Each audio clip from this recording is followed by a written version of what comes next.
મેયરના ગેરકાયદે બાંધકામનો મુદ્દો, જેમાં પ્રશ્નો વચ્ચે મેયર અને અધિકારીઓએ જવાબ ટાળ્યા હતા। ટાઉન પ્લાનિંગ વિભાગ પાસેથી રિપોર્ટ માંગવામાં આવ્યો છે। આવતીકાલ સુધીમાં વિગતવાર માહિતી મળશે તેવું મહાનગરપાલિકા દ્વારા કહેવામાં આવ્યું છે।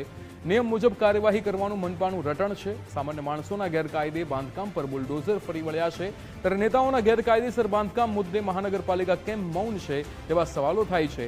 261 નોટિસ બાદ પણ ટીબી વિભાગની કાર્યવાહી પર સવાલો ઉઠ્યા છે।